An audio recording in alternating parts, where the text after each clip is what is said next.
menyampaikan beberapa hal. Yang pertama,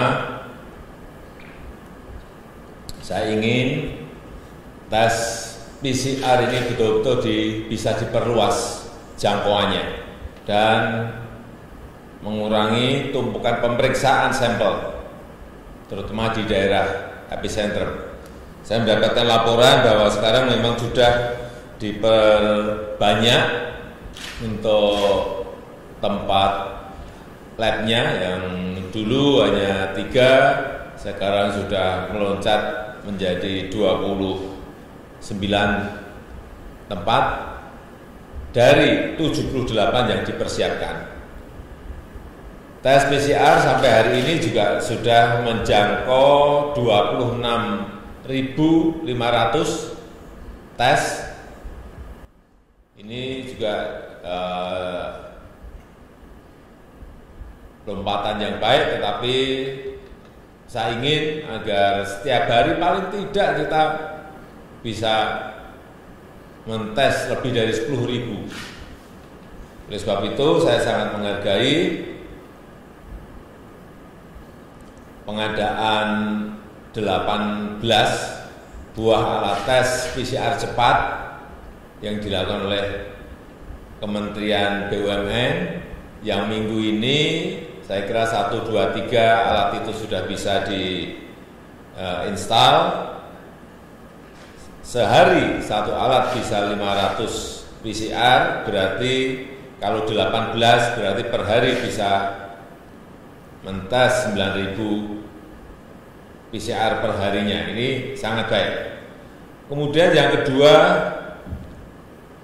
yang berkaitan data-data informasi. Saya minta data-data informasi ini betul-betul terintegrasi, semua kementerian masuk ke gugus tugas sehingga informasi itu semuanya ada. Baik mengenai jumlah PDP, jumlah ODP di setiap daerah, jumlah yang positif, jumlah yang meninggal, jumlah yang sembuh, semuanya menjadi jelas dan terdata dengan baik. Harusnya ini setiap hari bisa diupdate dan lebih terpadu. Sekali lagi, data terpadu ini menyangkut PDP, ODP yang positif, kemudian yang sembuh, yang meninggal, jumlah untuk yang sudah di PCR berapa, ada semuanya dan terbuka sehingga semua orang bisa mengakses data ini dengan baik. Yang ketiga, perlu saya ingatkan lagi untuk mungkin ini Pak Menteri Dalam Negeri agar menjaga gubernur, bupati, wali kota diingatkan untuk menjaga ketersediaan bahan-bahan pokok, membuat perkiraan-perkiraan ke depan sehingga kita bisa memastikan tidak terjadi kelangkaan bahan pokok dan harga yang masih terjangkau. Dan juga ini peringatan dari FAO agar betul-betul kita perhatikan, kita garis bawahi mengenai peringatan bahwa pandemi COVID-19 ini bisa berdampak pada kelangkaan pangan dunia atau krisis pangan dunia. Ini betul-betul harus kita pastikan. Mungkin panen yang ini baik, tetapi panen nanti yang pada penanaman yang ke bulan Agustus, September, yang kedua nanti betul-betul dilihat secara detail sehingga tidak mengganggu produksi, rantai pasok maupun distribusi dari bahan-bahan pangan yang ada.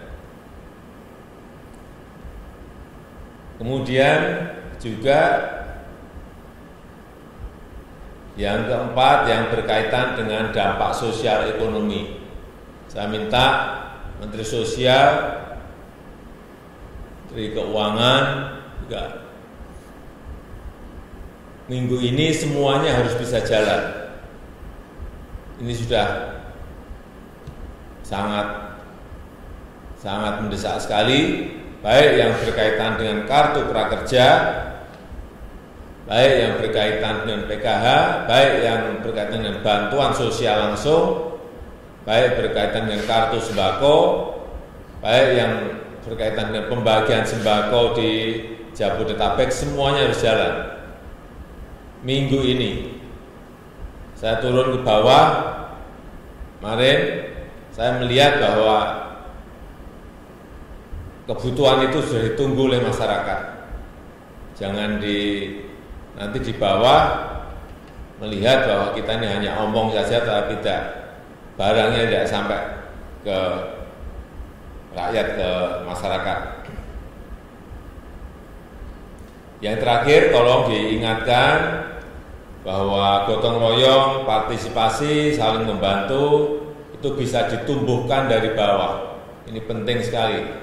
Saya sangat senang sekali kemarin melihat misalnya di Cimahi, kerukunan antar tetangga sangat baik. Jadi yang positif diisolasi, tetapi tetangganya membantu. Hal-hal seperti ini, kegotong royongan seperti ini yang harus kita kita gaungkan, sehingga benar-benar kalau ada isolasi mandiri, kalau ada pasien positif yang ada di sebuah kampung, betul-betul bukan malah dikucilkan, tetapi kanan kirinya bisa tolong-menolong.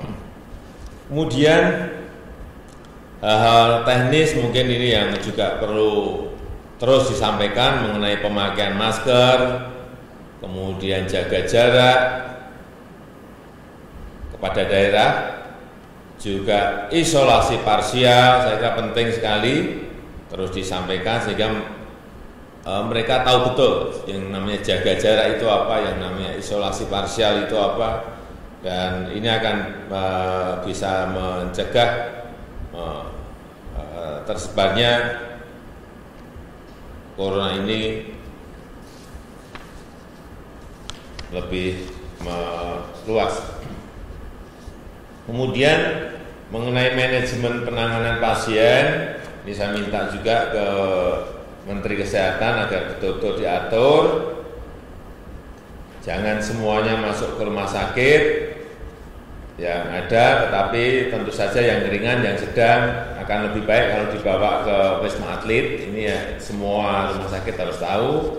Kemudian yang perlu penanganan intensif bisa dibawa ke rumah sakit yang ada, dan kalau yang tidak perlu penanganan intensif bisa dirawat di rumah dengan isolasi mandiri.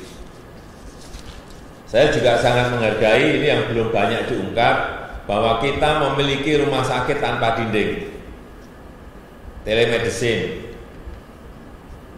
Ini akan sangat bagus kalau ini bisa disampaikan. Ini saya kira bedanya kita dengan negara lain. Tidak semua orang harus ke ke dokter atau ke rumah sakit atau ke puskesmas, tetapi bisa lewat telemedicine, sehingga mengurangi resiko pada tenaga medis.